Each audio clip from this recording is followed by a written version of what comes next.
Bom dia, meus irmãos, mais um devocional e hoje o Salmo de número 106.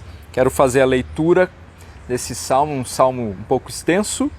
A nossa reflexão ela vai ser bem objetiva, então, portanto, abra sua Bíblia agora nesse instante. Quero dar um tempo aí para você realmente abrir a sua Bíblia para acompanhar a leitura deste salmo, prestando muita atenção. Então, vai lá, pega a sua Bíblia, certo? Salmo de número 106, certo, meus irmãos? É importante nós estamos acompanhando aí a leitura para prestar mais atenção, certo? Então, vamos ter uma palavra de oração. Oremos. Bondoso Deus, queremos agradecer por mais uma manhã onde as Tuas misericórdias se renovam sobre nós. Obrigado, Deus. Nos dê um coração grato a cada dia, Deus. Muito obrigado pela Tua palavra, porque temos livre acesso a ela. Nós podemos praticamente erguer o nosso braço e pegá-la e abrir e poder ter acesso e ler essa palavra maravilhosa. Ó Deus, nos dá compreensão a cada dia. É o que nós pedimos. Nos ensine, nos instrua, Senhor. E oramos pelo nome santo de Jesus Cristo. Amém. Amém, irmãos? Então, o Salmo de número 106 diz assim a palavra do nosso Deus. Aleluia! Rendei graças ao Senhor, porque Ele é bom, porque a sua misericórdia dura para sempre. Quem saberá contar os poderosos feitos do Senhor ou anunciar os seus louvores? Bem-aventurados os que guardam a retidão e o que pratica a justiça em todo o tempo. Lembra-te de mim, Senhor, segundo a tua bondade para com o teu povo. Visita-me com a tua salvação, para que eu veja a prosperidade dos teus escolhidos e me alegre com a alegria do teu povo e me regozije com a tua herança. Pecamos como nossos pais, cometemos iniquidade, procedemos mal. Nossos pais no Egito não atentaram às tuas maravilhas, não se lembraram da multidão das tuas misericórdias e foram rebeldes junto ao mar, o mar vermelho. Mas ele os salvou por amor do seu nome, para lhes fazer notório o seu poder. Repreendeu o mar vermelho e ele secou, e fê-los passar pelos abismos como por um deserto. Salvou-os das mãos de quem os odiava e os remiu do poder do inimigo. As águas cobriram os seus opressores, nenhum deles escapou. Então creram nas suas palavras e lhe cantaram louvor. Cedo, porém, se esqueceram das suas obras e não lhe aguardaram os desígnios. Entregaram-se à cobiça no deserto e tentaram a Deus na solidão. Concedeu-lhes o que pediram, mas fez definhar-lhes a alma. Tiveram inveja de Moisés no acampamento e de Arão, o santo do Senhor. Abriu-se a terra e tragou a Datã, e cobriu o grupo de Abirão. Ateou-se um fogo contra o seu grupo, a chama abrasou os ímpios. Em Horebe fizeram um bezerro e adoraram um ídolo fundido, e assim trocaram a glória de Deus pelo simulacro de um novilho que come erva. Esqueceram-se de Deus, seu Salvador, que no Egito fizera coisas portentosas, maravilhas na terra de Cã, tremendos feitos no mar vermelho. Tê-los-ias exterminado, como dissera, se Moisés, seu escolhido, não se houvesse interposto, impedindo que sua cólera os destruísse. Também desprezaram a terra aprazível e não deram crédito à sua palavra. Antes murmuraram em suas tendas e não acudiram à voz do Senhor. Então lhes jurou de mão erguida que os havia de arrasar no deserto. E também derribaria entre as nações a sua descendência e os dispersaria por outras terras. Também se juntaram a Baal-Peor e comeram os sacrifícios dos ídolos mortos. Assim, com tais ações, o provocaram a ira e graçou peste entre eles. Então se levantou Finéias e executou o juízo, e cessou a peste. Isso lhe foi imputado por justiça de geração em geração para sempre. Depois o indignaram nas águas de Meribá, e por causa deles sucedeu mal a Moisés, pois foram rebeldes ao Espírito de Deus, e Moisés falou irrefletidamente. Não exterminaram os povos como o Senhor lhes ordenara. Antes se mesclaram com as nações e lhes aprenderam as obras.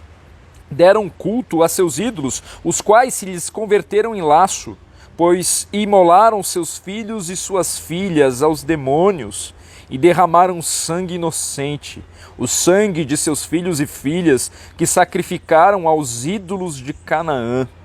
E a terra foi contaminada com sangue. Assim se contaminaram com as suas obras e se prostituíram nos seus feitos. Acendeu-se, por isso, a ira do Senhor contra o seu povo, e ele abominou a sua própria herança, e os entregou ao poder das nações. Sobre eles dominaram os que os odiavam. Também os oprimiram os seus inimigos, sob cujo poder foram subjugados. Muitas vezes os libertou, mas eles o provocaram com seus conselhos, e por sua iniquidade foram abatidos. Olhou-os, contudo, quando estavam angustiados, e lhes ouviu o clamor. Lembrou-se a favor deles de sua aliança, e se compadeceu segundo a multidão de suas misericórdias. Fez também que lograssem compaixão de todos os que os levaram cativos. Salva-nos, Senhor nosso Deus, e congrega-nos de entre as nações, para que demos graças ao teu santo nome e nos gloriemos no teu louvor. Bendito seja o Senhor, Deus de Israel, de eternidade a eternidade.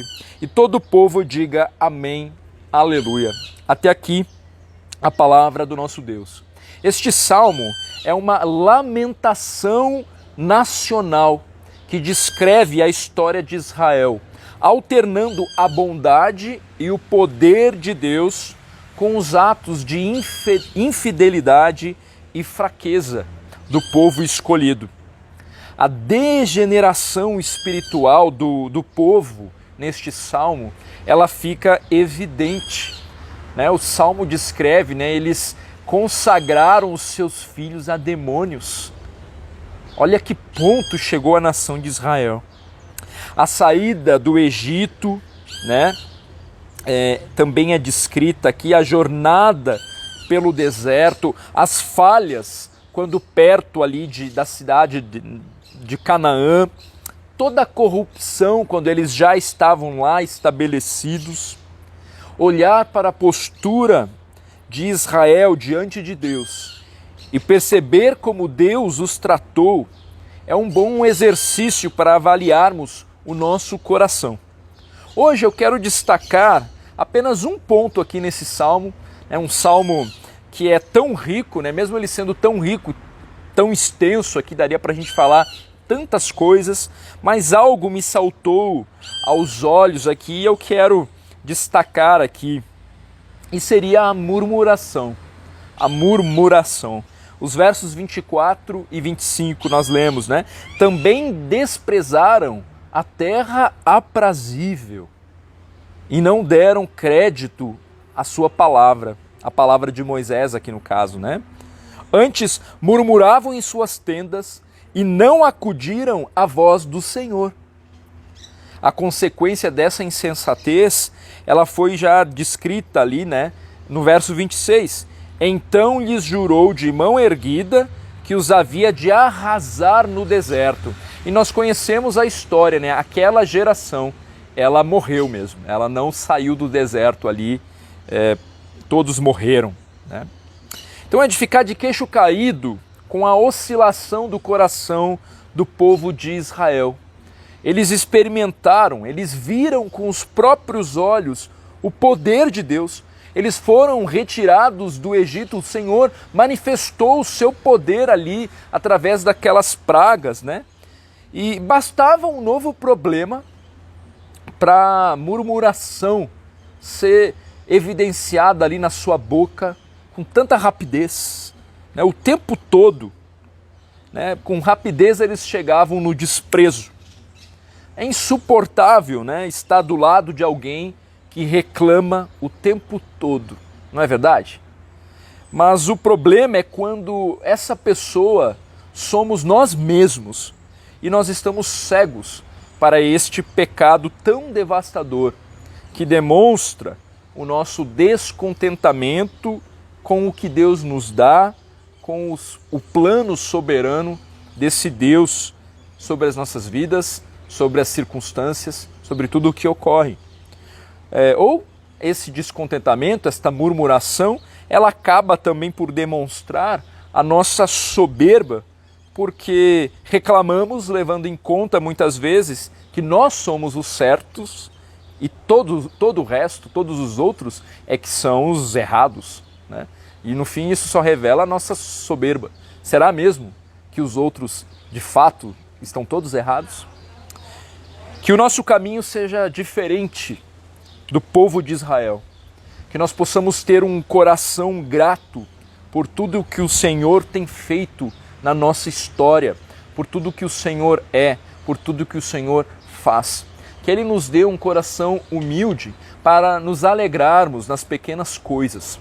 Então, que durante este dia, que durante esta semana, você tenha um coração sensível para reconhecer a terra aprazível que está diante de você, né, diante dos seus olhos, o que o Senhor tem reservado para você, até mesmo diante da dor, até mesmo diante das circunstâncias difíceis, nós temos uma oportunidade de nos aproximarmos do nosso Deus e na intimidade com Ele, colhermos um fruto, né, um fruto de confiança, um fruto de louvor, para a glória dele. Nós fomos criados para glorificar o nome de nosso Deus. Então, fique atento às suas palavras, às suas considerações, à maneira como você recebe as palavras de outros e perceba, né, se você tem agido como um murmurador ou como alguém que realmente abençoa, né, que tem palavras que edificam, que são boas, que glorificam o nome de Deus. Você pode se surpreender, porque nós temos a capacidade mesmo de reclamar muito mais do que a gente pode imaginar, nas pequenas coisas, desde o mínimo detalhe, né? Mas nós somos convocados pelo Senhor, para ser bênção e para ter palavra que edifica em todo o tempo, né? Desde da comida que vai à mesa, né? Da palavra que vem do teu filho, da tua esposa, de quem quer que seja, né? Até, enfim, né? Que o Senhor te dê discernimento aí para ponderar, né? Para pensar antes de falar, né? E que o Senhor encontre, na verdade, em nós um coração grato, porque Ele é dono da história. Nada foge do seu alcance, como nós bem temos falado, temos pensado nisso o tempo todo, né? Então que isso se reflita também num coração grato e não murmurador. Deus nos abençoe. Oremos. Senhor, muito obrigado, Senhor, por Tua misericórdia sobre nós. Nós somos tão falhos com nossas palavras, porque o nosso coração abriga tanta discordância, Deus, com o Teu plano sobre as nossas vidas. Ó Deus, tem misericórdia de nós. Nós queremos reconhecer que o Senhor tem o melhor, que o Senhor nos dá tudo aquilo que nós precisamos. O Senhor tem o controle da nossa história. Então nos dê um coração submisso e que assim, dos nossos lábios, nós possamos reconhecer e ter gratidão mesmo, Senhor, sobre tudo o que o Senhor é e sobre tudo o que o Senhor faz. E assim nós te agradecemos e oramos em nome de Jesus Cristo. Amém. Amém, meus irmãos. Deus abençoe você e até logo mais.